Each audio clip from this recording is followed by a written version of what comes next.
Okay, Bez Hashem. So we here in Perek Aleph, Chelek Aleph Perek Hey. We just finished up in the previous Perek discussing how Shabbos was something that showed that you're a true Eved Hashem because you're totally bottled. Person is totally bottled. It's only what Hashem wants. Everything else that I want, finished. I'm done. Right? Like the A.B. Rottenberg says, like all your work is done. So you're done. There is nothing for you. Everything on Shabbos, that shows you're a true Eved Hashem. Here in Perek Hey, Perek titled Melech Adir, instead of focusing on us as the Eved, he's now focusing on what is another aspect of it, what it means to be a Melech. So here, right in the beginning of Perek Hey, HaMalchus Bo'olamenu Mivatetet Utzma V'Koyach Adir. When we're talking about being a Melech represents an incredible power. Kach darshu Chazal begitin ein adir el melech. When it talks about somebody who has power, that's a king. He brings the Gemara here in Gemara in Baba Basra Daf Gimel. Amar malchusa akar nature akature. If a king says to uproot this mountain, it will be uprooted. Right? So here we're talking about the power of the melech to do anything, basically. And you see, even nowadays, even though we don't have a melech, but the power of the government to do things, you see they drill tunnels through mountains. It's really quite amazing. You drill, or under rivers, they drill tunnels. It's fantastic, remarkable. The Chazal already thousands of years ago said, if a melech decides that's what it is, that's what it is. That's the koyach of the melech, to do basically whatever he wants. If a king says, we're building a city over here, then we're building a city over here. So he says here at the end of the first paragraph that you see the power of Malchus by how many people are running after to be the Melech. How much blood is shed over being a Melech. It's incredible. Even over the smallest piece of land, and even if you're already a Melech over the biggest country in the world, you still want more. Haraya. Just take a look at Mr. Putin, who has loads and loads of land, but he wants another country, and he wants another country. Yeah, people think that after you think he gets Ukraine, and that'll be it, and he'll be satisfied. No, Pashtus is not, and it's the same thing with what's happening here in the Middle East as well. Like, what do you think Iran really wants? They want everything. They want to create everything. They want everything. So even if you already have a tremendous amount, you still want more, because that's what it means to be a king. You're the all-powerful. You can see the amazing thing. Cain and Hevel, what were they fighting over? They're fighting over the whole world. There were two people. You think it was be enough? Let's just split the world 50-50. There was more than enough space for everybody. If you traveled your entire life, you still wouldn't cover every single piece of land that you own. Isn't it enough? No, not enough. And they were going to. Cain killed Hevel over it. So you see that the koyach of the melech is something that everybody wants. Everybody's running after, even to the point where they make fools out of themselves, as happens today in democratic countries. Right? Who's going to be the next prime minister, president, or whatever? They're willing to do anything in order to have that power. But the truth of the matter is even that is not really. It's all really fake. The true Melech is only Hashem. Like Chazal tell us that Leib Malachim B'Yad Hashem. And whatever kings do, it's only because Hashem guided them to do it. Hashem is the one who decides, and He's the one with the power. That's why he ends up over here. Malchus Shel Chohi. Really, true Malchus is only yours, Hashem. Shalaman ha'emes ein adir kelokeinu ve'ein melech zulaso. There is no melech besides for Hashem. There is no greater power. There is no power at all besides for Hashem. So that's the true Malchus. V'hasiba la'oitzmos ha'malchus shemalchus yesh keter. What is it? What is the secret of the power of the Malchus? Is that he has the keter. Hainu shekoyach ha'malchus ba'mikoyach mitzius el yoinim iza'olam. Like we discussed before, the keter represents that the power is coming from something above this world. That it's not something that's in this world itself, but it's something above the world. Even we make a bracha. When you make a bracha on a melech, the bracha that you're making is that Hashem gave to this melech koyach. And if you're making a bracha on a melech from Yisrael, also we're saying that Hashem gave koyach. Hashem is the one who gives the koyach, because that's where it truly comes from. The power only comes from above. That's why a king has so much power, is because he's getting his power from Hashem. Hashem is the one who gave him the power. That's why we see even these parshas Shmois, Vayera, Bo, the way that Moshe speaks to Paro is with respect, because Paro is a king, and who made him the king? Hashem made him the king. So you speak to the king with respect, even though he's your enemy. Even though he's the one who's subjugating Klal Yisrael, even though you're punishing him, you still speak to him with respect. And you see that even... Not because you're afraid of him. Not because you're afraid of him. Because of where he gets... Right. It's not because you're afraid of him. You're not afraid of him. Moshe Rabbeinu is not afraid of Paro. Not afraid at all. But it's not because of that. You treat a king with respect. Why? Because Hashem gave him that koyach. You see it also by the kings of Yisrael, even the ones that were not exactly good kings. In fact, probably most of the kings, if not all the kings of Malchus Yisrael, were not good kings. Maybe I'm making a mistake about one or two, but I believe Kamat, all of them were bad. Yeah, they were all Baalei Avodah Zarah, but still, Eliyahu Hanavi was commanded when he went to Achav. He bought them all. What? He bought them all. Yeravam ben Nebat. No, Achav. Achav was also pretty bad. Yeah? And it's true, that's exactly the point. Eliyahu Hanavi still treated Achav with respect, because he was a king. He was a king. He wasn't mavazeh him. He's still the king. He's still the king. You treat the king with respect. You don't treat the king with respect, that's Moed B'Malchus. But it's not just that. Hashem was the one who gave the melech the power. That's why we make a bracha like that, because Hashem is the one who gave it to him. So that's what it means. The koyach comes from a higher place. That's where the power is from. That's why they have power. That's the bracha. You were mechalik from your kavod to basar b'dam. That's a bracha that you make on a goyish king. שגם מלך בשר ודם כבודו וכוחו ממה שחנו הקדוש ברוך הוא מכוחו אהב לבעל תכלס. That's where the power comes from. It comes from Hashem. That's number one. That's the first place where the koyach of the malchus comes from. V'yesh od siba la'otzma malchus. There's another reason why a melech has so much power. Masha malchus hu koyach ha'koilel, masha malchus lesle megar maklum. That the melech is the one who has that koila, who puts everything together, even though we're saying he doesn't have anything from himself. Now he's going to go on to explain how do these two things work together. On the one hand, the king has everything, on the other hand, the king has nothing. We say the king has nothing because every person brings their own thing. This person's a dentist. He has his skills being a dentist. This person's a doctor. He has his skills being a doctor. This person is an accountant. That person is a policeman. That person is a lawyer, an avrech, a astronaut. Every person has their, when it all comes together. So what's the melech? Right, astronaut. what's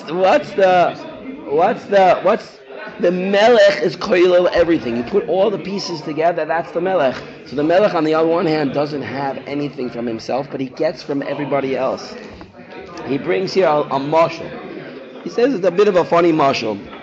He says, who are the richest people in the world? So if you're going to say the richest people in the world is, first of all, is a rich man. He says, not true. Why? He says the richest people in the world are a ganav and a beggar. Why those are the richest people in the world? Because the rich man, all he has is what he did. All the work that he did. So he's limited to the things that he had, that he worked. Whereas a ganav is not limited to himself. He can get it from everybody. He's not limited to only one profession. He can get from this profession and from that profession, from every profession he can get. So he's not only limited. His resources, theoretically, are completely unlimited. You should quit my day job then. Coming down. But the problem is that he can get caught and he'll lose out. So there's a danger in that, Keep my day job. right? And then I'll keep my day job. The beggar And also. I'll keep my day job.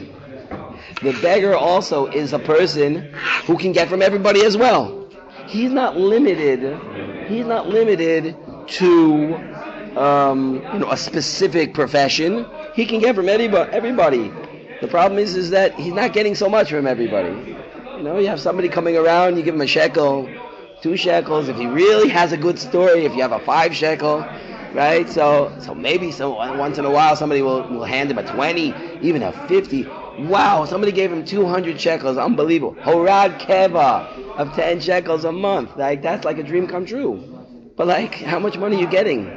You go to a rich kavir, you're gonna get, but how much you're gonna get? He's still, even though has the potential to get from everybody, he's still very, very limited about what he's getting. But a king is getting from everybody, and he gets whatever he wants from everybody. He gets theoretically, potentially, could get everything from everybody. Everybody's just a servant of the king. Theoretically, the ideas behind communism theoretically would work. The main problems with communism is that communism totally disregards human nature. Human nature is to be selfish. And therefore, the people on the top who have the highest will take advantage of everybody else. The idea behind communism is every person should work and put in their piece, and together we should all share equally in everything. Now, you need to have a leader in order to do that, and the leader usually takes advantage and takes it from everybody else and doesn't give back. And that's why everybody else ends up being poor, and the people on the top end up with all the money. And there's no motivation. And there's no motivation. Because they can't get more than what their allotment is. True, right? Why am I working for? I'm not going to get any more than I'm going to get. But if you have a king, and the king takes from everybody, and the king gives out to everybody, and he's a benevolent king, and he gives everybody what they need. You need health. You need health insurance. You need schooling, and I'm going to provide for you the best of everything. I'm going to provide you the best schools, and I'm going to provide for every teacher and every exactly. But everything comes to me. Everything comes to the Melech, and then the Melech gives out so that everybody gets what they need. So that is the ultimate. The king takes from everybody. And everybody is still happy. Everybody still works out, and everybody has motivation to do it because I know society is running. Everything is running. There's no crime because everybody gets what they need. There's no war because everybody's getting what they need. Everybody is living a life where they're getting all their needs. Where is it coming from? From the king taking everything, but in an unselfish type of way. In a way that he's not just looking to hoard over everybody, in a way that he's looking to give to everybody.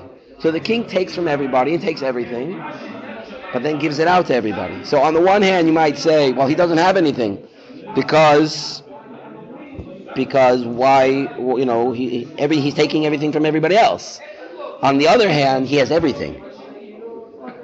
Everything is his. Everything is shaykh to him. Because really, he's the one who's giving it out in the first place, giving each person the ability to make what they... For example, let's take a dentist, for example. How much do the startup costs for a dentist who's starting out, just out of school? Nothing. He probably owes a lot of money for school. And then he's got to pay for all the equipment. And then he's got to, So imagine for a second, somebody says, you know what, I'm paying all your bills. I'm setting you up, everything. You have everything ready to go. You can have food in the fridge even before you start. You can have everything that you need. However, you have to pay in when you start working, so that money can go for the next guy who needs it. And the whole thing is worked out in a way where everybody is taken care of. So then, wow, okay, it works out perfectly for everybody. That's what the king has the power to do. We don't live in a society that's practical or that's realistic. But that's theoretically what a benevolent king could do. He has the right to take from the people, but only because he's giving to the people. He's the one who makes the people a people. So that's what he says over here. I turn the page in Daf Lamed Ches. The richest man in the Medina, he's got houses and fields, and that's how he gets rich. He doesn't have houses. He's not invested in real estate. He's not invested in high tech. He doesn't have any investments. He takes from everybody. Misim, taxes. He takes from everybody. But he doesn't have any from himself. It's like a normal king setup. A normal king has possessions, has... So he has, but where does he get it from? He gets it from the people. Or previous kings. Right, but where did the first king get it from? Who built the palace? It says that when they appoint a kohen gadol, a kohen gadol has to be gadol me'echov. What does it mean, gadol me'echov? He's bigger than the other kohanim. One of the ways he has to be gadol is he has to be rich. So what if the most roy person to be kohen gadol is poor? He's the best person to be kohen gadol. It just happens to be he's poor. So what are you supposed to do? Make him rich. Make him rich. That's what you're supposed to do. You appoint him kohen gadol and give him money. Because that's one of the rules. You have to be gadol me'echov. So you have to give him money. He's the one who's supposed to be going. So that's a melech you have to give him. He has the right to take. Because he has to be bigger than everybody. So he might start off with nothing. Shaul HaMelech, when he started out, did he have all the riches? Did he have everything? We know that David and certainly Shlomo HaMelech imposed a lot of taxes. That was the whole problem with Shlomo's son. That Shlomo's son Rehoboam imposed the taxes were too high. And he was told to lighten up, the people can't handle it, and he wouldn't. And that's part of the reason what called a split in the Malchus, that people just can't handle it. Because if you're taking for the good of the people, so they understand, then that's, I want to have security, and I want to have healthcare, and I want to have good schooling systems, and I want to have all these things. So you're going to provide for me all those things? Great, I'm happy to pay for it. I'm happy to pay my water bill. I'm using the water. I'm happy to pay the electric bill. I'm using the electricity. It's a good thing to pay. You didn't pay for the electricity. Nobody paid for the electricity. There'd be no electricity. So of course I'm willing to pay. The problem is when it comes to the selfishness of it. No, I only want it for me. So that's where there's a problem. That's what's a very easy thing to take advantage of when you're a king. You already have the power, so who says I have to give it out? Who says I should give it to everybody? Just keep it for myself. Right? And some people get to the point where it's so ridiculous. Right? There's a famous line from the Queen of France, Marie Antoinette, during the French Civil War, where the people, they told her there was no food. There's no food. There's no bread. What are you going to feed? What are the people going to eat? So she said, let them eat cake. That just shows what a disconnect. Lady, there's no food. What do you mean cake? You have no idea what the people are dealing with. You have no clue. That shows the whole thing is just selfishness. You're taking from everybody. You have no interest in giving to them anything. So yes, the king has that power of koilo, of taking everything, but he has to give it out. So he can take all the taxes and he has a right to them. But only if you're going to use them for the people. Yes, the king is supposed to be elevated and above everybody else. And therefore, Chazal even tells us that how much money he should be spending on things, and how many horses he should have, and how many wives he should have, which means how much he should have to support his own family, his own castle. But there's the whole tachlis is not just that you should be above everybody else you're not doing anything for the people. Certainly not. That's certainly not the way. And that's why we know by Yoshua ben Nun, who was also like a melech, when he sent out people without himself at the lead to fight, Hashem had a taina on him. What did I make you into a melech for? So you send others? No, you have to lead them. Just like Moshe Rabbeinu went out, and Moshe Rabbeinu only didn't go out to war in a situation where Hashem told him not to, like against Midian, where he had a Karas Tov to Midian because he lived in Midian for many years. So because of that, he had a Karas Tov to Midian, so he couldn't go fight against Midian. He had to send Pinchas as the leader over there. Or by the Eser Makos, where he couldn't do the first 3 Makos because he had a Karas Tov. But except for situations like that, the king goes and leads the people. Even Achav, who was a very wicked king, led his people into battle. Because that's what you're supposed to do. That's what a king does. He leads his people into battle. He's the leader. He puts himself first. He puts himself first in terms of the leadership role, not in terms of taking for himself. Even Achav defended his own people. There was a drought during the times of Achav, and he blamed it on Eliyahu Hanavi. You're the one who's causing the drought. So Eliyahu said, no, you're the one who's causing the drought. And the truth of the matter is very interesting. Who was the one who was causing the drought? It actually was Eliyahu Hanavi. Because Eliyahu Hanavi said, it's not going to rain here until you do tshuva, right? Because he held back the rain, and then Hashem said, when he wanted to do Tchias HaMeisim, Hashem said to him, listen, there are 3 maftechos, right? You're already holding one. The rain one. You want to have this one for Tchias HaMeisim too? That means you're going to have 2, and I'm only going to have 1. I mean, Eliyahu Hanavi was holding the keys to rain because he wouldn't let it rain, but really, there were tremendous nisim during the times of Achav, even though he was a tremendous Rasha. There was tremendous achdus in Klal Yisrael at that time, and they won battles because of it. They won battles without losing men. Why? Because the leader leaded. He led the people. So he continues on to explain that everyone also only has everything because the king gives it out. Without the king giving everything out, people wouldn't have. That's why everything is shaykh to the king. And here, in the last 2 paragraphs, now he comes and he ties it into Shabbos. It's the same thing with Shabbos HaMalkam in the second to last paragraph on page Lamed Ches.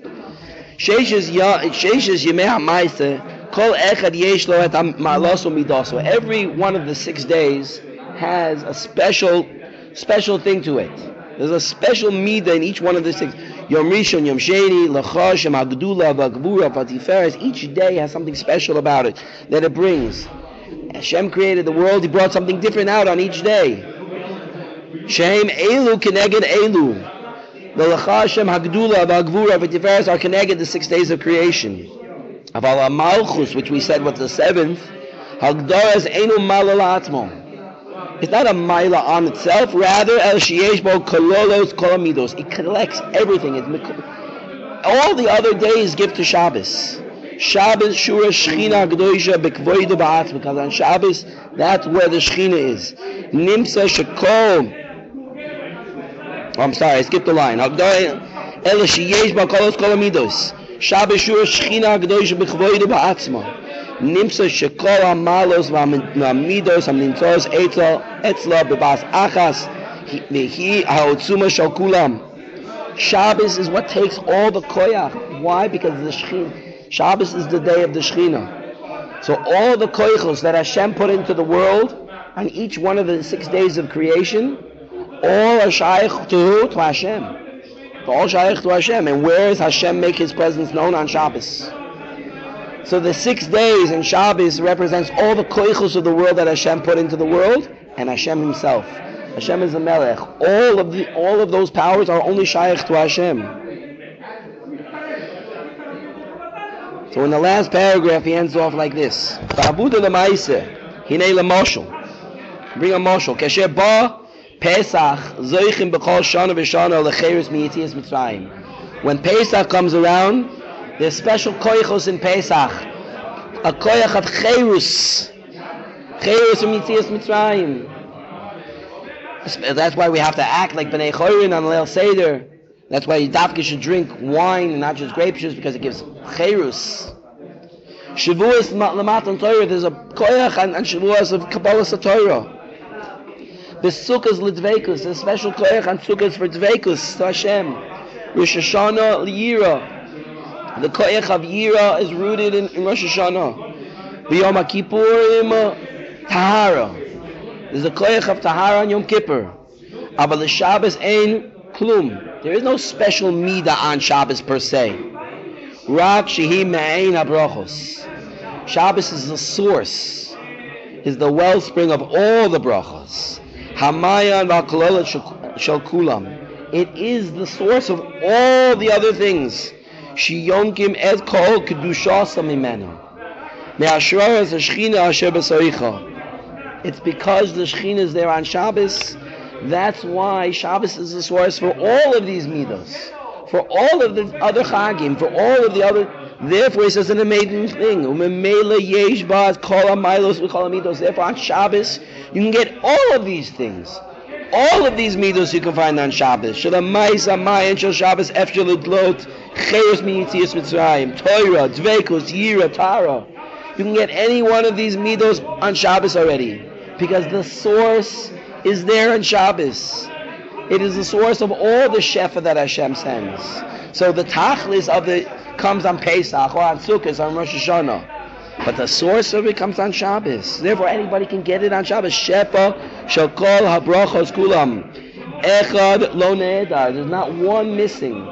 The shefa of all the brachos is on Shabbos. Shechein Ama Hillel Azokin b'shem hashchina kedosha. Hillel. The Masechah Sukkah says in the name of the Shechina, Emani kan, hakol kan. If the Shechina is here, then everything is here. V'zeu birchosu mikol hayamim b'kidashto mikol hazmanim. Shebeshabbos hi ashras Shechina yesh hakol. So when you have ashras Shechina, it's koilel everything, all the powers, like that Melech who took in everything. But here, what's even bigger about Shabbos and about Kodesh Baruch Hu on Shabbos is that he's really also the source of everything.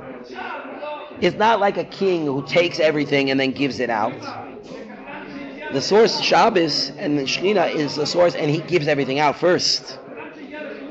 He has everything, so even though Shabbos doesn't have anything special, tachlis, but Shabbos is the source of everything. Because what's the Nikud of Shabbos? The Nikud of Shabbos is the Shekhinah. The Shekhinah is here on Shabbos.